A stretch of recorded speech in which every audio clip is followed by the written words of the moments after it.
Hello, with your ഹാൻഡ്സിലേക്ക് എല്ലാവർക്കും സ്വാഗതം. ഇന്നത്തെ വീഡിയോയിൽ നമ്മൾ ഈ ഒരു ഫ്ലവറാണ് ചെയ്ത് നോക്കാൻ പോകുന്നത്. ഒരു 6 പെറ്റലുള്ള ഒരു ചെറിയ ഫ്ലവർ എങ്ങനെ ചെയ്തെടുക്കാൻ നോക്കാം. ഇതിനായിട്ട് ഞാനിവിടെ യൂസ് ചെയ്യുന്ന ത്രെഡ് ആങ്കറിൻ്റെ നിറ്റിംഗ് കോട്ടൺ ആണ്. നമുക്ക് വൂളൻ ത്രെഡ് വേണമെങ്കിൽ അങ്ങനെയും ചെയ്യാം, ഏത് വെച്ച് വേണമെങ്കിൽ ചെയ്യാം. വലിപ്പത്തിൽ അങ്ങോട്ടും ഇങ്ങോട്ടും വ്യത്യാസം വരുമെന്നേ ഉള്ളൂ. വൂളൻ ത്രെഡ് ആകുമ്പം തിക്നെസ് ഉള്ള ത്രെഡ് ആയതുകൊണ്ട് ഈ ഫ്ലവറിനെക്കാട്ടി കുറച്ചുകൂടെ വലുതായിരിക്കും. ഇതാകുമ്പോൾ ഈ വലിപ്പത്തിൽ, ഇതിലും ചെറിയ ത്രെഡ് എടുത്താൽ ഇതിലും ചെറിയ ഫ്ലവറായിട്ടായിരിക്കും കിട്ടുന്നത്. നിറ്റിംഗ് കോട്ടൺ ആയതുകൊണ്ട് തന്നെ നമ്മൾ ഇതിലേക്ക് ഉപയോഗിക്കുന്ന ഹുക്ക് 1.5 mm ആണ്. നമ്മൾ വൂളൻ ത്രെഡിൽ ഉപയോഗിച്ചിരുന്നത് 3 mm അല്ലെങ്കിൽ 3.5 mm ഹുക്കാണ് യൂസ് ചെയ്തിരുന്നത്. ഈ ത്രെഡിലേക്ക് 1.5 mm മതി. നമ്മളിതൊരു മാജിക് റിങ് ഇട്ടിട്ടാണ് സ്റ്റാർട്ട് ചെയ്യുന്നത്.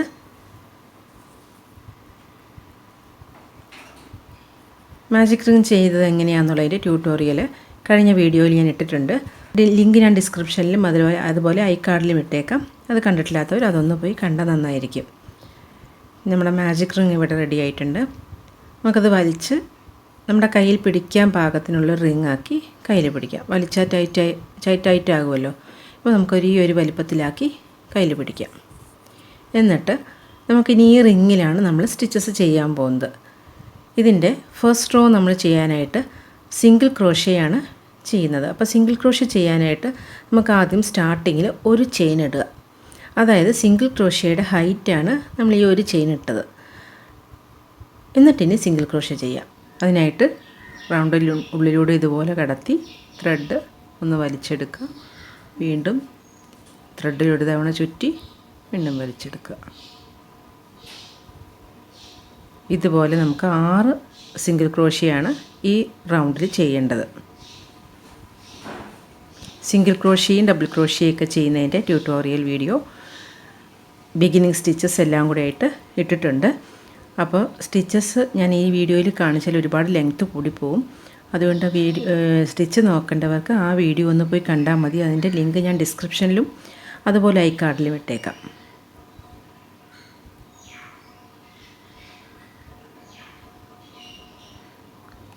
ഇപ്പോൾ ഞാനിവിടെ 6 സിംഗിൾ ക്രോഷ ഇവിടെ ചെയ്തു. ഇനി നമുക്ക് ഈ റൗണ്ട് ഒന്ന് ക്ലോസ് ചെയ്തെടുക്കണം. ഇത് ക്ലോസ് ചെയ്യുമ്പം നമ്മുടെ ഈ സിംഗിൾ ക്രോഷ വെച്ച് ഒരു സർക്കിളായി കിട്ടും. ഇതുപോലെ വലിച്ചാൽ മതി. ഇതുപോലെ പിടിച്ച് വലിക്കുമ്പം സർക്കിൾ വന്നു. ഇനി നമുക്കിതിവിടെ ജോയിൻറ്റ് ചെയ്യണം. ഈ അറ്റവും കൊണ്ട് ജോയിൻ ചെയ്യാനായിട്ട് ഈ ആദ്യത്തെ സിംഗിൾ ക്രോഷ ചെയ്തതിൻ്റെ ഈ മുകളിലുള്ള സ്റ്റിച്ചിലൂടെ ഇതുപോലെ ഹുക്ക് കടത്തുക. എന്നിട്ട് അവിടെ ഒരു സ്ലിപ്പ് സ്റ്റിച്ച് ചെയ്യുക. ഇനി ത്രെഡ് ഇതുപോലെ ഇതിൻ്റെയും രണ്ടിൻ്റെ ഉള്ളിലൂടെ ഒരുമിച്ച് വലിച്ചെടുക്കുക.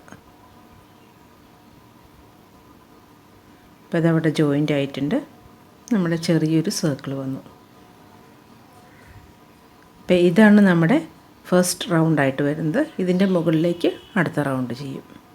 സെക്കൻഡ് റൗണ്ട് സ്റ്റാർട്ട് ചെയ്യാനായിട്ട് നമുക്കിവിടെ ഒരു 6 ചെയിനാണ് ഇടുന്നത്. ഇപ്പോൾ ഞാനിവിടെ 3 ചെയിൻ ഇട്ടു.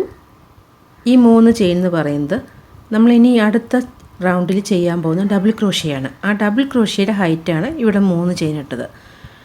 എന്നിട്ട് ഇനി ഒരു 3 ചെയിനും കൂടി ഇടുക. അത് നമ്മളുടെ ഒരു സ്പേസ് കിട്ടാനായിട്ട് ഇടുന്നതാണ്. പെറ്റലിനുള്ള സ്പേസിന് വേണ്ടിയുള്ള 3 ചെയിൻ.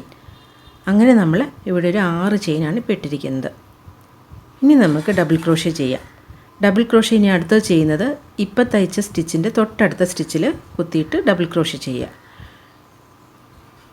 ഡബിൾ ക്രോഷ ചെയ്യാൻ ഒന്ന് ത്രെഡ് ചുറ്റി സ്റ്റിച്ചിൽ കടത്തുക, വലിച്ചെടുക്കുക. എന്നിട്ട് ഇതുപോലെ 2 തവണയായിട്ട് സ്റ്റിച്ച് കംപ്ലീറ്റ് ചെയ്യാം. ഡബിൾ ക്രോഷിയായി.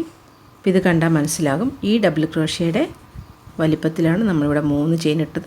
ഇവിടെ 3 ചെയിൻ വന്നപ്പം ഇവിടെ ഒരു ഗ്യാപ്പ് അല്ലെങ്കിൽ ഇവിടെ ഒരു സ്പേസ് വന്നു. വീണ്ടും നമുക്ക് ഇതുപോലൊരു സ്പേസ് കഴിഞ്ഞിട്ടാണ് അടുത്ത ചെയിനിലേക്ക് ഡബിൾ ക്രോഷി ചെയ്യേണ്ടത്, അടുത്ത സ്റ്റിച്ചിൽ ചെയ്യേണ്ടത്. അപ്പോൾ ഇവിടെ വീണ്ടും നമ്മളൊരു 3 ചെയിനും കൂടി ഇടുക സ്പേസിന് വേണ്ടിയിട്ട്. 3 ചെയിൻ ഇട്ടു. എന്നിട്ട് ഡബിൾ ക്രോഷ ചെയ്യുക അടുത്ത സ്റ്റിച്ചിൽ.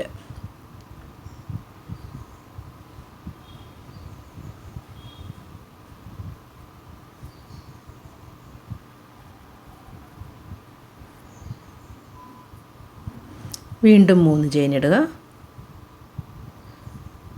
ഡബിൾ ക്രോഷേ അടുത്ത സ്റ്റിച്ചിൽ ചെയ്യുക.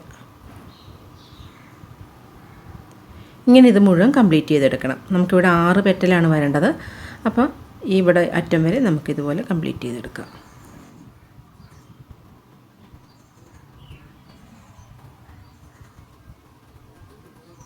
ആറാമത്തെ ഡബിൾ ക്രോഷേ ചെയ്തു. ഇനി നമുക്ക് ചെയ്യേണ്ടത് വീണ്ടും 3 ചെയിൻ ഇടുക, എന്നിട്ട് ഇവിടെ കൊണ്ട് എൻഡ് ചെയ്യിപ്പിക്കണം. അതായത് നമ്മൾ ഇവിടെയെല്ലാം ഡബിൾ ക്രോഷേ ഇട്ടതിന് പകരം നമ്മൾ ആദ്യത്തേത് ഇട്ടത് 3 ചെയിനുകളായിരുന്നു. അപ്പോൾ ഇതിൻ്റെ 3ാമത്തെ ചെയിനിലാണ് ഇത് എൻഡ് ചെയ്യിപ്പിക്കേണ്ടത്. ഇതുപോലെ കുത്തിയെടുത്തിട്ട് ഒരു സ്ലിപ്പ് സ്റ്റിച്ച് ചെയ്യുക അവിടെ. അങ്ങനെ അത് ജോയിൻ്റ് ആക്കി. ഇപ്പോൾ ഇങ്ങനെ വന്നു. ഇനി നമുക്ക് അടുത്ത റൗണ്ടിലേക്ക് കിടക്കാം. 3rd റൗണ്ടിലേക്കാണ്. ഇത് ഫസ്റ്റ് റൗണ്ട്, ഇത് സെക്കൻഡ് റൗണ്ട്, അടുത്ത 3rd റൗണ്ട്. 3rd റൗണ്ട് ചെയ്യാനായിട്ട് 3rd റൗണ്ട് എന്ന് പറയുന്നത് നമുക്ക് ഇതിൻ്റെ ഓരോ ഇവിടെ വന്നിരിക്കുന്ന ഈ ഓരോ സ്പേസിലും ഓരോ പെറ്റലാണ് തയ്ക്കേണ്ടത്. അപ്പോൾ പെറ്റൽ തയ്ക്കാനായിട്ട് നമ്മൾ ഡബിൾ ക്രോഷേ വെച്ചിട്ടാണ് പെറ്റൽ ചെയ്യാൻ പോകുന്നത്.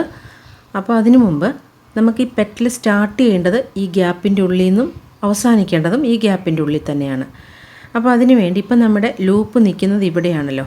അപ്പോൾ അത് ഇങ്ങോട്ട് മാറ്റാൻ വേണ്ടി ഈ ഗ്യാപ്പിൻ്റെ ഉള്ളിലേക്ക് ഒരു സ്ലിപ്പ് സ്റ്റിച്ച് ഇടുക. ഇപ്പോൾ നമ്മുടെ ഈ ഗ്യാപ്പിൻ്റെ ഉള്ളിൽ നിന്നായി ഈ ലൂപ്പ് വന്നിരിക്കുന്നത്. ഇനി നമുക്കവിടെ ഒരു ഡബിൾ ക്രോഷേ ചെയ്യാനായിട്ടായതുകൊണ്ട് ഒരു 3 ചെയിൻ ഇട്ടു. ഡബിൾ ക്രോഷയുടെ ഹൈറ്റാണ്. എന്നിട്ടൊരു 4 ഡബിൾ ക്രോഷേ ഈ സ്പേസിൻ്റെ ഉള്ളിൽ ചെയ്യുക.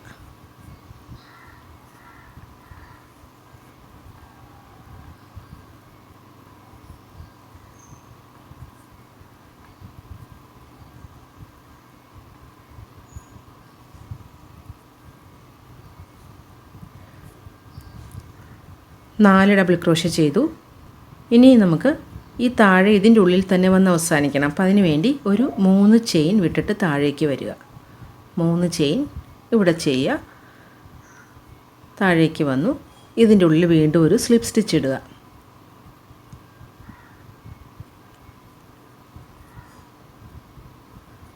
ഇപ്പോൾ നമ്മുടെ ഒരു പെറ്റൽ കംപ്ലീറ്റ് ആയി. ഇപ്പോൾ ഈ പെറ്റൽ നോക്കിയാൽ നമുക്ക് കാണാം ഇത് സ്റ്റാർട്ട് ചെയ്തേക്കുന്നതും എൻഡ് ചെയ്തേക്കുന്നതും ഈ ഒരു സ്പേസിൻ്റെ ഉള്ളിലാണ്. അടുത്ത പെറ്റൽ നമുക്ക് സ്റ്റാർട്ട് ചെയ്യേണ്ടത് ഇതിൻ്റെ ഉള്ളിൽ നിന്നാണ്.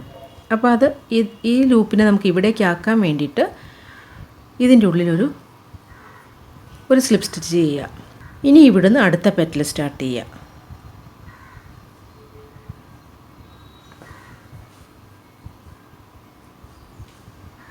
മൂന്ന് ചെയിൻ ഇട്ടു. 4 ഡബിൾ ക്രോഷേ ഇതിൻ്റെ ഉള്ളിൽ ചെയ്യുക.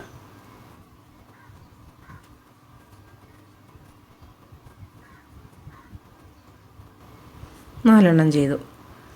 വീണ്ടും 3 ചെയിൻ ഇടുക. ഇതിൻ്റെ ഉള്ളിൽ തന്നെ ഒരു സ്ലിപ്പ് സ്റ്റിച്ച് ഇട്ട് അതവിടെ അവസാനിപ്പിക്കുക പെറ്റൽ. വീണ്ടും ഇതുപോലെ തന്നെ അടുത്ത പെറ്റലുകളെല്ലാം ഇതുപോലെ ചെയ്തെടുക്കുക. ഇതുപോലെ 6ാമത്തെ പെറ്റലിൻ്റെ അടുത്ത് ഏറ്റവും അവസാനത്തെത്തുമ്പം നേരത്തെ ചെയ്ത പോലെ തന്നെ 3 ചെയിൻ ഇട്ട് അടിയിലൊരു സ്ലിപ്പ് സ്റ്റിച്ച് ഇട്ട് അത് എൻഡ് ചെയ്യുക.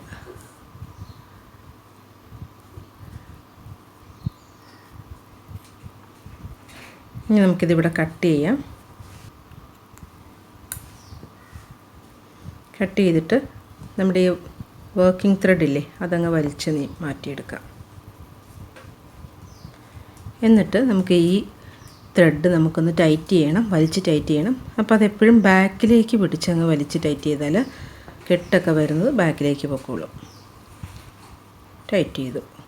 ഇനി ഇത് നമുക്ക് കട്ട് ചെയ്താൽ അവിടെ നിന്നോളും. എന്നാലും ഞാൻ കഴിഞ്ഞ ഫ്ലവറിൻ്റെ വീഡിയോയിൽ കാണിച്ച പോലെ നമുക്കതൊന്ന് സെക്യൂറായിട്ട് വയ്ക്കാനായിട്ട് ഇങ്ങനത്തെ നീഡിലിൽ ഈ ത്രെഡൊന്ന് കോർത്തിട്ട് ഇതിനിടയിൽ കൂടെ കോർത്ത് വിടാം. ഇനി അതല്ല, ഇങ്ങനത്തെ നീഡിൽ കയ്യിലില്ലെങ്കിൽ ഈ നമ്മുടെ ഹുക്ക് വെച്ച് തന്നെ ചെയ്യാൻ പറ്റും.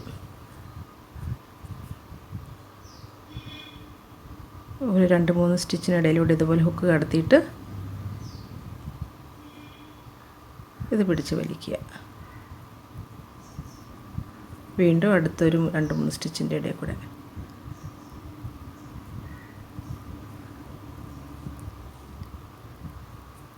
ഇങ്ങനെ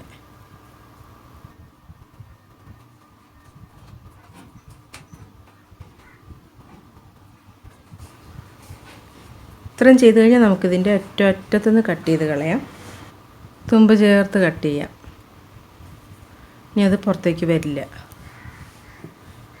അതുപോലെ തന്നെ ഈ ത്രെഡും വേണമെങ്കിൽ നമുക്കിവിടെ കട്ട് ചെയ്ത് വയ്ക്കാം. പക്ഷേ അപ്പം ഇതിൻ്റെ ത്രെഡിൻ്റെ അറ്റമൊക്കെ ചിലപ്പോൾ കണ്ടെന്നിരിക്കും.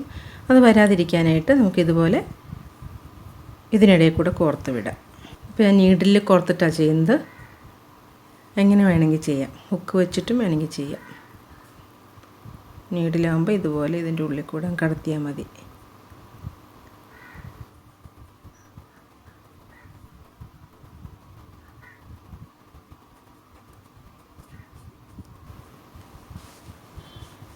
ഈ ത്രെഡും നമുക്കിവിടെ കട്ട് ചെയ്തേക്കാം.